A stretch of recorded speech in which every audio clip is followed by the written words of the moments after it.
Hi everyone, this is Simran and welcome to my channel SP education, जिसमें मैं आपके लिए लाई हूँ टीएन कॉलेज ऑफ कंपटीशन के नोट्स जो कि आपकी DSSP, PRT, CTET and other teaching exams के लिए बहुत ही हेल्पफुल रहेंगी।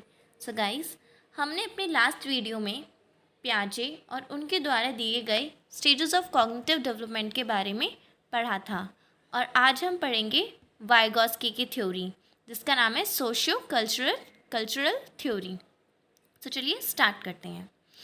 ए सोशल कंस्ट्रक्टिविस्ट मतलब जो वाइगॉस्की थे वो एक सोशल कंस्ट्रक्टिविस्ट थे।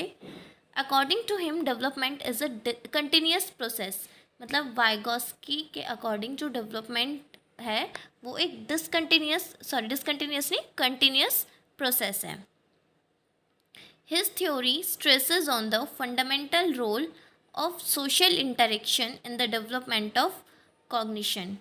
मतलब जो वाइगॉस्की ने अपनी थ्योरी दी है उस थ्योरी में उन्होंने जो सबसे ज़्यादा इम्पॉर्टेंट रोल बताया है वो बताया है सोसाइटी का, कि बच्चे के कॉग्निटिव डेवलपमेंट में जो सबसे ज़्यादा इम्पॉर्टेंट रोल है वो सोसाइटी का है। मतलब बच्चा जितना ज़्यादा सोसाइटी में इंटरेक्शन करेगा उतना ही ज़्यादा उसका कॉग्निटिव डेवलपमेंट होगा। ठीक है। सो गाइज यहाँ पे एक बात ध्यान रखिए, जैसे कि वाइगॉस्की ने बताया है कि डेवलपमेंट कंटिन्यूस प्रोसेस है, वहीं दूसरी तरफ पियाजे का ये कहना था कि डेवलपमेंट डिसकंटिन्यूस प्रोसेस है। ठीक है, मैं यहाँ पे लिख देती हूँ कि जैसे अकॉर्डिंग टू पियाजे जो डेवलपमेंट है वो डिसकंटिन्यूस प्रोसेस है। वाई? क्योंकि पियाजे ने अपनी पियाजे ने अपनी थ्योरी में सिर्फ 4 स्टेजेस के बारे में ही बताया था। ठीक है, उसके आगे उसने कोई स्टेजेस नहीं दी थी। तो डेट्स वाई पियाजे कहते हैं कि जो डेवलपमेंट है वो डिसकंटिन्यूस है, कि कॉग्निटिव डेवलपमेंट एक स्टेज के बाद रुक जाता है बच्चे का। बट दूसरी तरफ वाइगॉस्की ने ऐसे कोई स्टेजेस नहीं दिए और उन्होंने बोला है कि जो डेवलपमेंट है वो एक कंटिन्यूस प्रोसेस है। सो गाइस देखिए, ये वाइगॉस्की है। ठीक है, और ये भी आपको एग्ज़ाम से पूछा जाता है, सीटेट के एग्ज़ाम में स्पेशली, कि ये कहाँ से मतलब बिलोंग करते हैं। ये बिलोंग करते हैं रशिया से। कहाँ से बिलोंग करते हैं ये? रशिया से। और ये एक रशियन साइकोलॉजिस्ट है। ठीक है, ये ध्यान रखिएगा। चलिए आगे बढ़ते हैं। और वाइगॉस्की ने क्या क्या कहा है? वाइगॉस्की के according community plays a central role in the process of making meaning. यानी कि बच्चा अपने माइंड में जो भी नॉलेज गेन करता है, जो भी वो मीनिंग बनाता है, उसमें सबसे ज़्यादा इम्पॉर्टेंट रोल किसका रहता है? कम्युनिटी का, या फिर हम कह सकते हैं सोसाइटी का। ठीक है, और देखिए वाइगॉस्की के अकॉर्डिंग सबसे पहले लर्निंग होती है, देन डेवलपमेंट बाद में होता है। ठीक है, वाइगॉस्की क्या कहते हैं? लर्निंग पहले होती है, देन डेवलपमेंट बाद में होता है। यानी कि बच्चा सोसाइटी में पहले सीखता है, फिर उसके बाद उसका डेवलपमेंट होता है। और वहीं उल्टी तरफ पियाजे का कहना ये था कि डेवलपमेंट पहले होता है और लर्निंग बाद में होती है। ठीक है, ये जस्ट इसका अपोजिट कर देंगे कि डेवलपमेंट पहले होता है, लर्निंग बाद में होती है। ये पियाजे का कहना था। Social learning precedes development. देखो जैसे लिखा है ना यहाँ पे, सोशल लर्निंग प्रीसीड्स डेवलपमेंट, यानी कि पहले लर्निंग होगी, देन उसके बाद डेवलपमेंट होगा। अब वाइगॉस्की ने 3 इम्पॉर्टेंट एस्पेक्ट्स बताए हैं। ठीक है, जो कि बच्चे के कॉग्निटिव डेवलपमेंट में एक भूमिका अदा करते हैं। कौन कौन से 3 एस्पेक्ट हैं? एक है सोशल इंटरेक्शन। ठीक है, कि बच्चा जितना ज़्यादा सोसाइटी में इंटरेक्ट करेगा उतना ज़्यादा उसका कॉग्निटिव डेवलपमेंट होगा। कल्चर, यानी कि बच्चे जिस कल्चर में पैदा हुआ है, जैसे वहाँ के रिचुअल्स हैं, वहाँ की संस्कृति है, वो भी उसके कॉग्निटिव डेवलपमेंट को अफेक्ट करेंगे। एंड लैंग्वेज, तो जो भी उसकी होम लैंग्वेज होगी या फिर कह लो नेटिव लैंग्वेज। ठीक है, home language, native language, mother tongue, so ये तीनों चीज़ें बच्चे के कॉग्निटिव डेवलपमेंट को अफेक्ट करेगी, यानी कि ये इम्पॉर्टेंट रोल अदा करती है। और ये जितना ज़्यादा अच्छा होगा उतना ही ज़्यादा बच्चे का कॉग्निटिव डेवलपमेंट अच्छा होगा। जो उसे बेस्ट लैंग्वेज मिलेगी, मतलब जितना ज़्यादा उसे लैंग्वेज का एक्सपोजर मिलेगा, कल्चर में उसे नए नए एक्सपीरियंसेस मिलेंगे, जितना बहुत ज़्यादा वो सोशल में इंटरेक्ट करेगा, जैसा माहौल मिलेगा उससे अपनी सोसाइटी में, उतना ही ज़्यादा बेहतर तरीके से बच्चे का कॉग्निटिव डेवलपमेंट होगा। ये वाइगॉस्की का कहना था। अब गाइस देखिए, वाइगॉस्की ने कुछ ये वर्ड्स दिए हैं, ठीक है, हम इन्हें देखते हैं क्या है। देखिए एम के ओ का मतलब होता है मोर नॉलेजेबल पर्सन। क्या मतलब होता है इसका? मोर नॉलेजेबल, यहाँ लिख देती हूँ मैं, मोर नॉलेजेबल पर्सन, ठीक है। मतलब कि इसमें कि बच्चा जो भी कुछ सीखता है, ठीक है, अब उसको सीखने में कहीं ना कहीं दिक्कत आ रही है तो वो किसी की हेल्प लेता है, ठीक है, और वो जिसकी हेल्प ले रहा है उसको बच्चे से ज़्यादा नॉलेज है, तो इसलिए उसको कहते हैं मोर नॉलेजेबल पर्सन। और इसमें एज मैटर नहीं रखती है, मतलब जो बच्चा है वो अपने से छोटे की भी मदद ले सकता है, ठीक है, और या फिर अपने से बड़े की भी मदद ले सकता है। आपने देखा होगा कि कई बार बड़े लोग भी होते हैं वो बच्चे की मदद लेते हैं, ठीक है, जब उनको कोई चीज़ समझ नहीं आती या फिर किसी ना किसी काम में, ठीक है। तो इसमें कहते हैं कि एज मैटर नहीं रखती है, ठीक है। तो ये होता है MKO। अब ये स्कैफोल्डिंग क्या होता है? स्कैफोल्डिंग के बारे में हम आगे पढ़ेंगे, इससे पहले जान लेते हैं कि जोन ऑफ प्रॉक्सिमल डेवलपमेंट क्या होता है, जिसे ZPD कहते हैं। क्या कहते हैं? ZPD, जिसकी फुल फॉर्म है जोन प्रॉक्सिमल डेवलपमेंट। देखिए ये डायग्राम बन रखा है, ठीक है। अब इसे ध्यान से देखिए इस डायग्राम को, कि यहाँ पे ये मान लो बच्चा है, ठीक है, और जो बच्चा है वो कोई भी काम कर रहा है, और ये आउटर जो सर्कल है ये वो सर्कल है जो बच्चा किसी की हेल्प से काम कर रहा है, ठीक है। ये लिखा है ना आउटर सर्कल को एरो करके, कि वो दायरा है जो दूसरों की हेल्प से यहाँ तक बच्चा पहुँचा है, ठीक है। और ये जो इनर सर्कल बना हुआ है ये वो दायरा है जहाँ बच्चा खुद इंडिपेंडेंट होकर काम करता है, ठीक है, कुछ भी काम करता है या फिर कोई भी मतलब चीज़ सीखता है वो खुद इंडिपेंडेंट होकर करता है। देखिए हम इसे आगे इस डायग्राम की हेल्प से, एग्जाम्पल की हेल्प से समझेंगे जोन ऑफ प्रॉक्सिमल डेवलपमेंट क्या होता है। देखिए जैसे मान लो कि बच्चा है ये ब्लॉक बना रहा है, ठीक है।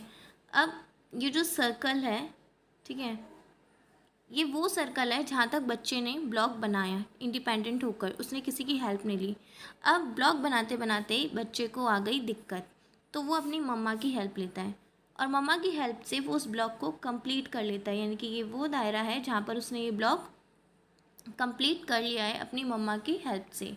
तो यानी कि इनके बीच का जो डिफरेंस होता है, डिफरेंस इनके बीच का, यानी कि जहाँ बच्चे ने खुद तक सीखा है और जहाँ उसने किसी बड़े की मदद लेकर सीखा है, और इसके बीच का जो डिफरेंस होता है इसे ही कहते हैं ZPD, यानी कि जोन ऑफ प्रॉक्सिमल डेवलपमेंट। और देखिए ये जो बाहर वाला सर्कल है ये तो वो दायरा है जहाँ पे बच्चा अभी नहीं कर सकता, ठीक है, सिखाने के बाद भी नहीं कर सकता, यानी कि ये उसके कॉग्निटिव लेवल के बाहर है। तो आपको ZPD आई होप आपको यहाँ पे क्लियर हो गया होगा। चलिए नेक्स्ट देखिए, Vygotsky's theory of internalisation and the concept of ZPD। Internalisation का मतलब होता है किसी चीज़ को आत्मसातीकरण करना, ठीक है। एग्जाम्पल से समझते हैं। Learning how to speak is an excellent example of the process of internalisation. The children see how the parents make different sounds. The children learn those sounds and slowly start speaking the language the parents speak. In this way, children internalize the language of their parents. देखिए internalise का मतलब होता है आत्मसातीकरण करना, यानी कि हम जो भी चीज़ अपने आसपास ऑब्जर्व करते हैं या फिर जो चीज़ हम सीखते हैं फिर उस चीज़ को हम अपने अंदर डालना स्टार्ट करते हैं या फिर अपने बिहेवियर में लाना स्टार्ट करते हैं, ठीक है, सीखते सीखते। तो उसे इतना सीख लेते हैं कि बिल्कुल हम उसके हैबिचुअल हो जाते हैं, ठीक है। तो उसे कहते हैं आत्मसातीकरण करना। अब जैसे इसमें एग्जाम्पल दिया गया है स्पीकिंग का, ठीक है। जैसे बच्चा जब पैदा होता है तो वो अपने आसपास जो फैमिली मेम्बर्स होते हैं, जो पेरेंट्स होते हैं, ठीक है, तो वो धीरे धीरे क्या है, उनको सुनना स्टार्ट करता है, जो साउंड्स क्रिएट करते हैं उन साउंड्स को सुनना स्टार्ट करता है। फिर वो जैसे जैसे बड़ा होता है बच्चा, फिर वो धीरे धीरे उन साउंड्स को बोलना स्टार्ट करता है, ठीक है। पहले क्या कि बैबलिंग करता है, फिर बच्चा वन वर्ड स्टेज आती है, फिर ऐसे टू वर्ड स्टेज आती है, मतलब धीरे धीरे उन साउंड्स को बोलना स्टार्ट करता है। फिर साउंड से वो वर्ड्स बोलना स्टार्ट करता है, देन सेंटेंसेस, मतलब बच्चे को यहाँ पे क्या है कि वो ऑब्जर्व कर रहा है, बच्चा अपनी सोसाइटी से यहाँ पे सीख रहा है, अपने आसपास के एनवायरनमेंट से सीख रहा है, और वो धीरे धीरे उन चीज़ों को क्या है अपने अंदर, अपने बिहेवियर में ला रहा है, यानी कि उस चीज़ को इंटरनलाइज कर रहा है। तो यही एग्जाम्पल है, ठीक है। In this way children internalise the language, इनकी किस तरीके से फिर बच्चा जो है, जो लैंग्वेज है, वो अपने पेरेंट्स के जो लैंग्वेज को किस तरीके से इंटरनलाइज कर लेता है, ठीक है। द ZPD, ठीक है, the zone of proximal development, इसमें देख लेते हैं, देखिए कि किस तरीके से, मतलब इसकी डेफिनेशन है। The ZPD refers the difference between the actual development age measured by the test of intelligence and the level which a child can attain after guidance, है ना। देखिए जैसे मैंने आपको बताया था ना, यानी कि मान लो कि यहाँ पे बच्चा है ना, ये बच्चा है, यानी कि ये वो लेवल है जो उसने खुद सीखा है यहाँ पे, ठीक है, और ये वो लेवल है जो उसने अपने मम्मी की या फिर किसी बड़े की मदद से कोई चीज़ सीखी है। तो इसके बीच का जो डिफरेंस है वही ZPD कहलाता है। तो difference between the actual development जो उसने खुद किया है काम, और वो लेवल जो child can attain after guidance, वो किसी की गाइडेंस या फिर किसी की हेल्प लेकर फिर जो उसने लेवल अटेन करा है, और उसके बीच का जो डिफरेंस होता है that is called ZPD, zone of proximal development. चलिए अब बढ़ते हैं, स्कैप फोल्डिंग क्या होता है। देखिए, scaffolding generally refers to the support given to students for learning and problem solving. The support could be in the form of clues, reminders, encouragement, breaking the problem down into steps, ठीक है।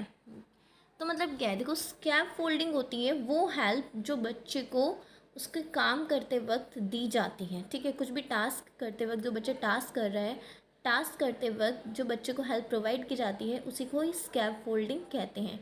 और जो provide कराने वाला होता है उसको क्या कहते हैं, MKO, यानी कि मोर नॉलेजेबल पर्सन या फिर मोर नॉलेजेबल अदर्स, ठीक है। तो स्कैप फोल्डिंग वो सपोर्ट, वो हेल्प, वो गाइडेंस जो बच्चे को दी जाती है उसकी लर्निंग में, ठीक है, उसको प्रॉब्लम को सॉल्व करने में। और ये किस फॉर्म में हो सकती है, ये क्लूज़ के फॉर्म में हो सकती है, रिमाइंडर्स, एनकरेजमेंट, इन बच्चों को इनकरेज करना, उसकी प्रॉब्लम को स्मॉल स्टेप्स में तोड़ देना। तो इन सब चीज़ों के थ्रू बच्चा अपनी प्रॉब्लम सॉल्व कर पा रहा है, बच्चा अपने टास्क को पूरा कर पा रहा है, अपनी लर्निंग कर पा रहा है, तो इसी को ही कहते हैं स्कैप फोल्डिंग, ठीक है। तो चलिए आगे बढ़ते हैं, क्या है, अब है वाइगोस्की एंड लैंग्वेज। अब वाइगोस्की लैंग्वेज के बारे में क्या कहते हैं, he believes language develops from social interaction, है ना। जैसे कि बताया कि वाइगोस्की ने जो सबसे ज़्यादा इम्पॉर्टेंट जो रोल माना है वो सोसाइटी का ही माना है, और वो यही कहते हैं कि बच्चा जो कुछ भी सीखता है वो सोसाइटी से सीखता है, ठीक है, वेदर इट इज़ लैंग्वेज या फिर कोई भी उसकी लर्निंग जो भी होती है वो सोसाइटी से होती है। तो वो यही कहते हैं कि जो लैंग्वेज है वो बच्चा सोशल इंटरेक्शन करने से ही उसकी लैंग्वेज डेवलप होती है। Language is man's greatest tools means for communicating with outside world, मतलब एक पर्सन के लिए जो लैंग्वेज है वो बहुत बड़ा टूल होता है कि वो इसके थ्रू कम्युनिकेट कर पाता है आउटसाइड द वर्ल्ड, मतलब अपने आसपास, ठीक है, लोगों से। Thought and language initially separate systems from the beginning of life and merging at around 3 years of as.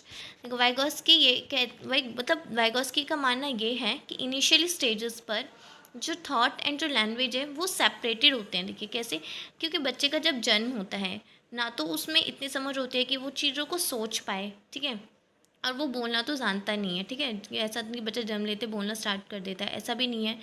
तो जो थॉट एंड लैंग्वेज है वो सेपरेट होता है, बट जैसे जैसे बच्चा 3 साल का होता है तो ये दोनों चीज़ आपस में मर्ज होने लगती है, ठीक है। At this point speech and thought becomes interdependent, मतलब कि बच्चा जब 3 साल का होता है तो वो मर्ज होने लगते हैं थॉट एंड लैंग्वेज, मतलब बच्चा जो सोचता है माइंड में वही चीज़ें बोलता है। डेट्स वाई इन्होंने ये कहा है कि इस पॉइंट पर आकर मीन कि बच्चा जब 3 साल का होता है तो वहाँ पर आकर जो स्पीच एंड थॉट है वो इंटरडिपेंडेंट, यानी कि वो एक दूसरे पे डिपेंड करने लगते हैं। टाइप्स ऑफ लैंग्वेज या स्पीच, चलिए तो यहाँ पे एक स्पीच है जो वाइगॉस्की ने दी है, कौन कौन सी है देखिए। सबसे पहला है सोशल स्पीच। सोशल स्पीच का मतलब ये है कि बच्चा 2 साल का होता है, ठीक है, तब ये डेवलप होती है सोशल स्पीच। आपको पता है कि इससे पहले बच्चा बैबलिंग करता है, वन वर्ड स्टेज बोलता है, मतलब ना क्लियर नहीं बोलता, लेकिन जब बच्चा 2 साल का होता है तब वो short sentences, 2 word sentences, 3 word sentences थोड़ा क्लियरली बोलना स्टार्ट कर देता है। लेकिन जब बच्चा बोलता है ना तो वो दूसरों से बोलता है, ठीक है।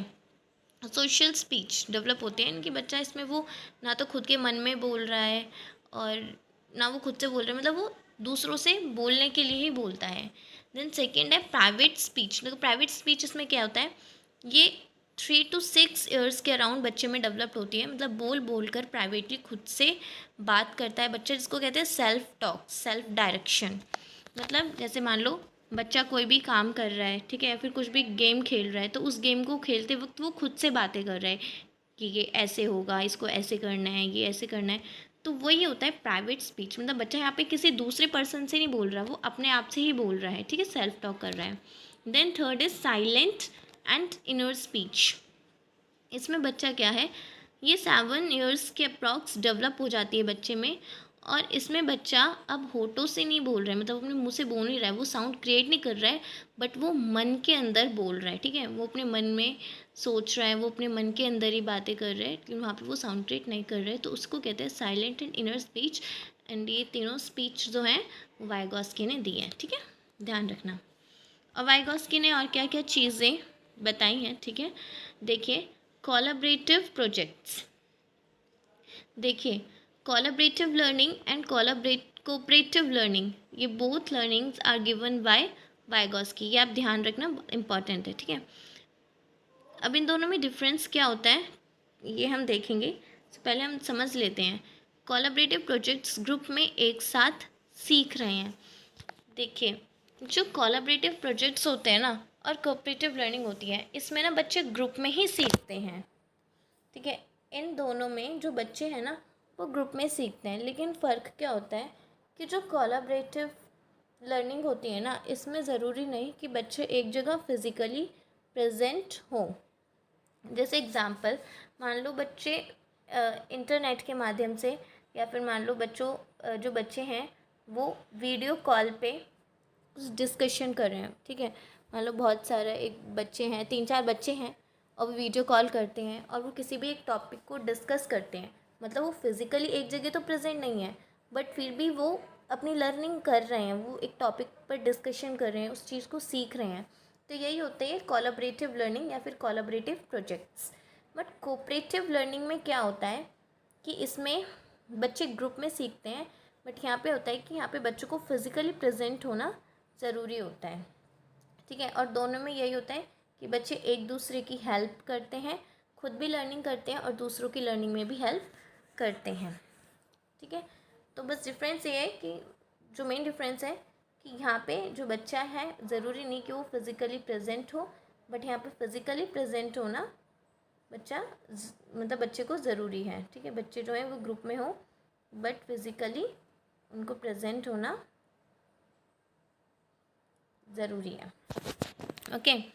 और जो कोलैबोरेटिव लर्निंग होती है ना वो ज़्यादा क्वालिटेटिव होती है, और जो कोऑपरेटिव लर्निंग होती है ये भी अच्छी होती है, बट जो सबसे बेस्ट है वो कोलैबोरेटिव लर्निंग होती है, ठीक है। अगर मान लो ऑप्शंस में दोनों आ जाए और इन दोनों में सबसे बेस्ट ऑप्शन लगाना हो तो वो लगाना आप कोलैबोरेटिव लर्निंग। चलिए अब है एजिस्टिव लर्निंग। एजिस्टिव लर्निंग क्या होता है, देखो एजिस्टिव का मतलब होता है, जैसे ये वर्ड है एजिस्टेंस से आया, एजिस्टेंस का मतलब होता है गाइडेंस, हेल्प, ठीक है। तो जहाँ जिस लर्निंग में आपको हेल्प मिले, गाइडेंस मिले, जहाँ आप किसी को एडजस्ट कर रहे हो या फिर आपको कोई एडजस्ट कर रहा है, अगर ऐसे आप सीख रहे हो एक दूसरे की हेल्प करके, एक दूसरे को गाइडेंस देकर आप सीख रहे हो, इससे आपकी भी लर्निंग हो रही है, दूसरे की भी लर्निंग हो रही है, तो इसे ही कहते हैं एडजस्टिव लर्निंग। ठीक है। नेक्स्ट है रेसिप्रोकल टीचिंग। रेसिप्रोकल टीचिंग क्या होती है कि पढ़ाते वक्त टीचर बच्चों को सिखाती है तथा बच्चों से सीखती भी है ना। तो रेसिप्रोकल टीचिंग में क्या है, देखो रेसिप्रोकल मतलब क्या होता है, एक उल्टा हो जाना, यानी कि जब टीचर बच्चों को पढ़ा रही है, ठीक है, तो वो बच्चों को नॉलेज तो प्रोवाइड कर रही है, बट साथ में कुछ ऐसी चीज़ें भी होती हैं कि जो बच्चों के थ्रू टीचर को पता लगती है। यानी कि बच्चों से भी वो बहुत सारी चीज़ें सीखती हैं, तो इसी को ही कहते हैं रेसिप्रोकल टीचिंग। एंड नेक्स्ट है पीयर ट्यूटरिंग, जहाँ पर बच्चे एक दूसरे को पढ़ा रहे हैं। जैसे आपने देखा होगा कि कई बार जैसे टीचर क्या होती है क्लास में कि वो किसी बहुत ही इंटेलिजेंट बच्चे को बोल देती है कि आप मान लो कोई इंटेलिजेंट बच्चा है और कोई वो बच्चा है जो एवरेज है, और जिसे वो चीज़ मान लो कोई मैथ्स का एग्जाम है जो नहीं आ रहा, तो टीचर क्या बोलती है उस इंटेलिजेंट बच्चे को कि इस एवरेज बच्चे को समझाने के लिए बोलती है। तो वो जो बच्चा है तो वो उस बच्चे को क्या कर रहा है, समझा रहा है, मतलब एक तरीके से पढ़ा रहा है। तो इसी चीज़ को कहते हैं पीयर ट्यूटरिंग। ठीक है। पीयर माने साथी और ट्यूटरिंग मतलब वही पढ़ाना, यानी कि जिसमें जो बच्चे हैं वो एक दूसरे को पढ़ाते हैं।